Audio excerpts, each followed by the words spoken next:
Bonjour, bonjour tout le monde, j'espère que vous allez bien aujourd'hui. Je suis contente de vous retrouver pour vous partager un petit ange, en fait, du petit traité de spiritualité au quotidien. Donc aujourd'hui, j'avais très envie de vous partager un ange. Au départ, j'avais pensé à un archange pour vous le faire connaître, etc. Et puis, ce petit livre que j'affectionne particulièrement, qui m'a été offert il y a très longtemps, 2007, par une de mes anciennes collègues quand je travaillais à la Fondation du Zonenhof en Alsace. Certains connaissent peut-être déjà. Voilà, et donc j'avais envie de vous partager euh, au hasard de la vie, un ange. Donc comme d'habitude, je l'ai pris, j'ai fait comme ça, et je suis tombée sur l'ange de la légèreté. Et je trouve que cet ange de la légèreté, il est vraiment à l'image du mois de mai, puisque les guides, rappelez-vous, nous avaient dit que l'énergie du mois de mai, c'était l'énergie du lâcher prise. Et j'espère que vous avez, vous aussi, fait ce travail sur vous, qui est très très difficile et qui mérite vraiment beaucoup d'attention et aussi beaucoup de soutien de la part de l'univers, de Dieu, des anges, des guides, etc., etc., suivant vos croyances. Et je trouve que l'ange de la légèreté, justement, vient vraiment euh, nous apporter peut-être ce qui manquait à certaines personnes ici, c'est-à-dire arrêter de se prendre la tête et laisser les choses suivre leur cours. Alors, dans ce petit traité de spiritualité au quotidien, donc l'ange de la liberté, le pape Jean-Paul XXIII disait « Giovanni, ne te prends pas au sérieux ». Ça ne veut pas dire que nous ne devons pas faire face à nos responsabilités, mais on doit être moins rigoureux, moins rigoureuse dans ce que nous faisons. Et la façon surtout d'appréhender les problématiques que nous avons dans la vie. On nous dit qu'il y a un temps pour tout, il y a un temps pour être sérieux dans son travail, etc. Et puis il y a un temps aussi où on doit lâcher prise et prendre la vie avec beaucoup plus d'insouciance et beaucoup plus d'innocence. Certes, nous avons besoin de l'ange du courage pour surmonter les difficultés de la vie et aussi pour aller au bout de nos expériences, surtout quand elles sont douloureuses. Mais pendant ce travail, pendant ces épreuves, pendant ces expériences, nous avons besoin et nous pouvons faire appel à l'ange de la liberté, de la légèreté. Ça, c'est un truc, à mon avis, je vais chercher. Hein. Car plus nous attaquons de front nos défauts, nos problématiques, nos soucis, etc., etc., plus il gagne en puissance, et cela lui donne à la problématique beaucoup trop d'importance, et du coup on arrive à être dans une lutte avec notre esprit. C'est comme un combat ici que l'on fait avec soi-même. Or, de la légèreté, c'est justement là où nous en avons besoin, c'est avec notre relation avec nous-mêmes. C'est tout. Ce n'est pas avec les autres, c'est avec nous-mêmes, avec ce que nous sommes.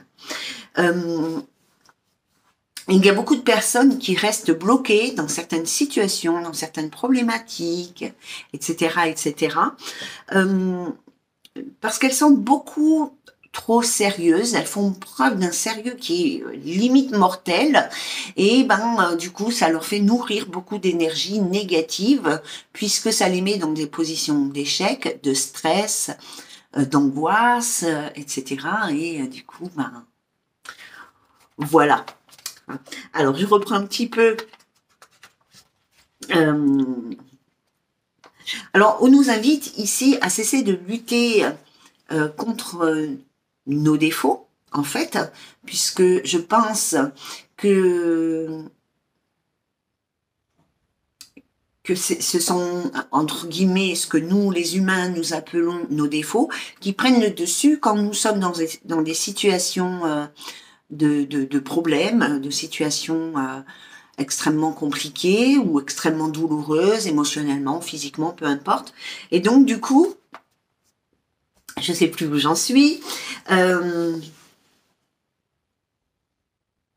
Oui, et donc, du coup, nous avons ce que nous, les humains, nous apprenons nos défauts qui prennent le dessus tout simplement au lieu de laisser aller les choses avec beaucoup plus de légèreté, avec beaucoup plus d'insouciance et beaucoup plus d'innocence. L'ange de la légèreté, pardon, fait appel à notre enfant intérieur et puis aussi à l'enfant que nous sommes restés, parce que quelque part au fond de nous, si nous ne nourrissions pas toutes ces énergies négatives, si on lâchait prise sur toutes les problématiques, les expériences douloureuses et tout ça, finalement on serait des gens, on serait des êtres humains et des adultes surtout avec une âme d'enfant qui serait très présente et qui se révélerait au travers de nous et à l'extérieur de nous. Or, on a décidé que notre état d'adulte devait être la responsabilité et que nous n'avions plus, entre guillemets, nous n'avions plus le droit d'être insouciant, insouciante, d'être léger. On doit être, à la limite, être adulte voudrait dire être psychorigide. Alors, le terme est certainement exagéré, mais c'est un peu ça, quoi. Être psychorigide et ne plus euh, jouir de notre état d'enfant que nous avions quand nous étions enfants. Les enfants, ils arrivent à surmonter beaucoup d'épreuves dans leur vie. Il y a beaucoup d'enfants qui vivent énormément de difficultés et pourtant ils arrivent à devenir des adultes. Pourquoi? Parce que les enfants, ils restent connectés au jeu, connectés au plaisir, connectés à l'insouciance et à l'innocence. Ils sont vraiment dans le pardon. Ce que nous, les adultes, nous avons aujourd'hui, dans notre état d'adulte, hein, pas dans notre société, mais dans notre état d'adulte, nous avons oublié ça. Nous avons oublié d'être dans l'insouciance, d'être dans le plaisir, d'être dans le jeu. Qu'est-ce que ça va faire si vous êtes dans le jeu tout le temps ou dans l'insouciance tout le temps? Est-ce qu'au moment de prendre vos responsabilités, vous ne serez plus un adulte parce que vous êtes resté un petit peu dans ce monde enfantin? Pas du tout. On peut être immature, entre guillemets, émotionnellement, mais moi j'appelle pas ça de l'immaturité. Même si mon fils me dit que je suis immature, ça m'empêche pas. Par exemple, alors là, il est vraiment sorti de ma tête cet exemple, mais vous voyez, moi j'ai un fils qui a 25 ans, qui est très, il est hyper sympa, super gentil, très émotif, mais alors il est hyper cadré, hyper sage, hyper raisonnable, hyper posé, hyper réservé.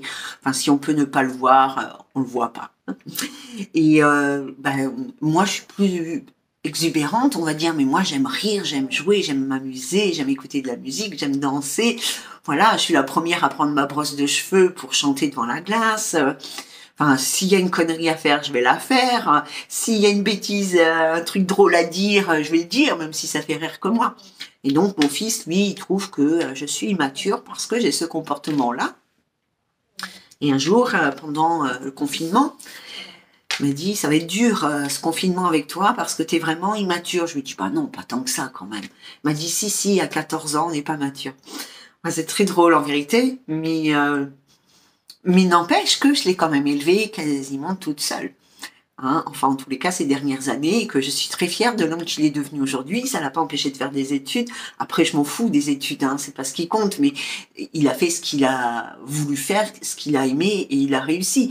Donc, où il est le problème d'être une enfant adulte, hein, et ouais, c'est les femmes enfants. Et d'assumer ses responsabilités. Et ben pour n'importe qui, c'est la même chose. Vous pouvez très bien laisser votre esprit d'enfant prendre le dessus à 95% du temps. Et puis quand il y a des choses qui sont un peu plus sérieuses comme l'éducation des enfants ou comme votre travail, ça vous empêche pas à ce moment-là d'assumer vos responsabilités et d'être un adulte raisonnable. Moi, j'ai travaillé dans le médical et j'avoue que dans mon travail, j'étais toujours très rigoureuse. mes collègues, elles vous le diraient, j'étais toujours très rigoureuse, on rigolait pas avec le boulot. Mais à côté de ça, on rigolait vachement en vérité. Vous voyez, les choses, elles étaient faites comme elles devaient être faites, le mieux possible, mais franchement, avec mes patients ou avec mes collègues, même avec ma hiérarchie, mais voilà, on passait vraiment de bons moments. Bon. Donc, l'un n'empêche pas l'autre. Hein. Il faut vraiment être ouvert à ce niveau-là et arrêter d'avoir ce genre de croyance qui est très limitante, de penser qu'une personne qui rigole tout le temps ou qui a l'air insouciante comme ça, elle ne prend pas ses responsabilités, ce qui est complètement faux. Mais peut-être qu'elle les prend d'une façon différente, mais ça n'empêche pas, le principal en vérité c'est le résultat, c'est pas la façon dont vous arrivez aux choses, dont nous arrivons aux choses. Parce que moi, je faisais preuve de beaucoup de légèreté avant et beaucoup d'insouciance, mais bon, maintenant, la vie m'a tellement...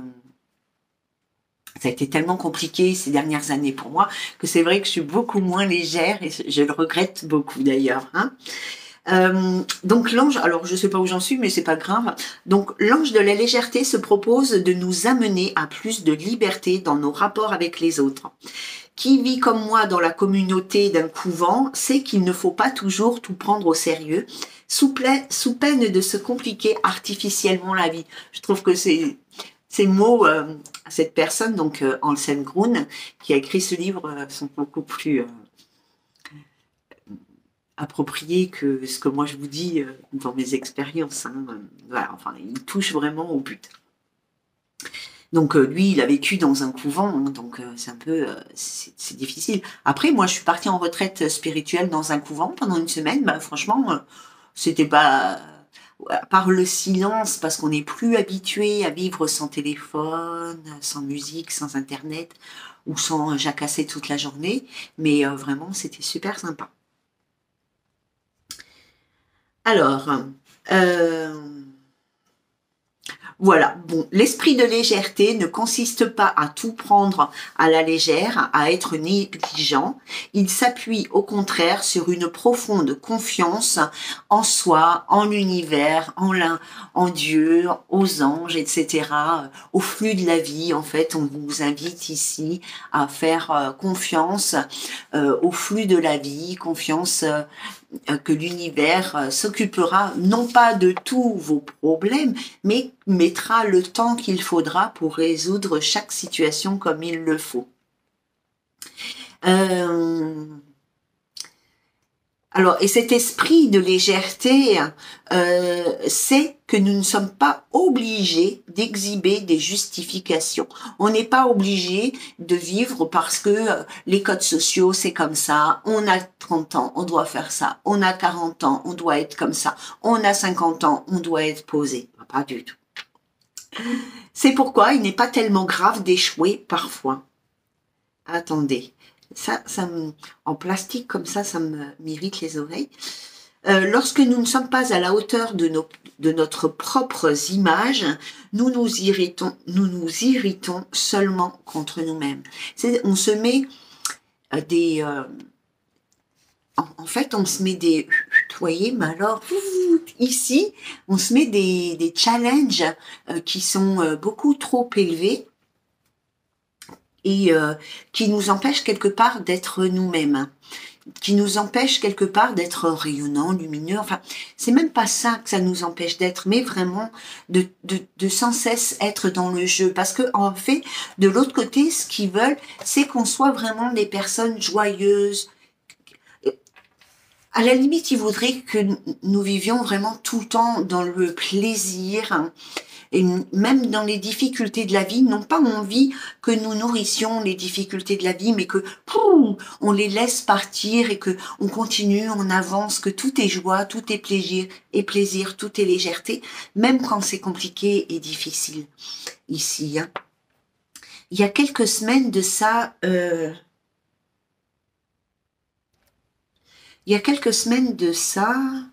peut-être 3-4 semaines. J'ai plus du tout de notion de temps, moi. Les guides, ils ont dit, sois ce que tu es. Sois qui tu es. Sois qui tu es. J'ai longtemps cherché, mais qu'est-ce que ça veut dire? Qu'est-ce que je suis? C'est pas qui je suis, C'est qu'est-ce que je suis. Et il y a 2-3 jours de ça, il y a une évidence qui est venue à moi. Mais qu'est-ce que je suis? C'est vrai, qu'est-ce que je suis? Après tout, je suis un être humain, je suis une femme blessée, je suis une maman, j'ai été une professionnelle, mais c'est pas ça. Qu'est-ce que je suis au fond de moi? Mais au fond de soi, que ce soit moi ou n'importe qui, on est amour et lumière, on est joie et plaisir, on est rire et insouciance. Et en fait, c'est ça. Ce que voulaient dire les guides en me disant, sois ce que tu es, c'était d'être la personne spirituelle que je suis en moi et la personne spirituelle que vous êtes en vous. On est tous pareils, tous avec le même capital voilà, le même capital de tout, même si on n'a pas le même parcours. À la base, on est tous des êtres lumineux, des êtres d'amour, des énergies, si vous préférez, mais voilà. Voilà les amis, ça y est, j'ai bafouillé, c'est l'heure. Voilà les amis, je vais m'arrêter là. Donc je vous invite, alors on s'en fout du nom de qui, des anges, hein. Franchement aussi ça leur... Si vous le savez, ils sont contents. Si vous le savez pas, franchement, ils vous en tiennent absolument pas rigueur.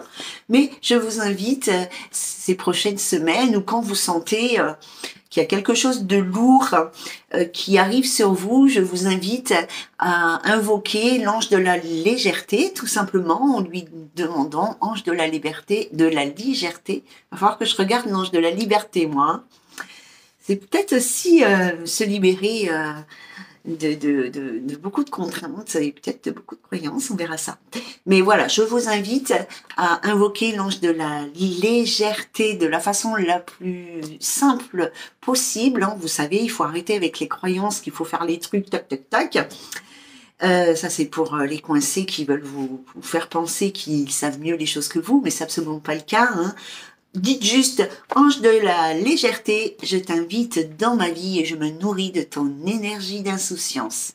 Voilà les amis, j'espère que vous aimez ce petit partage dans l'instant spirituel. Et puis voilà, en tous les cas, moi je prends toujours beaucoup de plaisir à le faire et c'est le principal.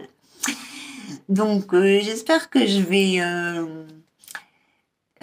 pouvoir récupérer mon téléphone correctement. Allez, une très belle journée et je vous embrasse bien fort. Prenez soin de vous. Bye bye.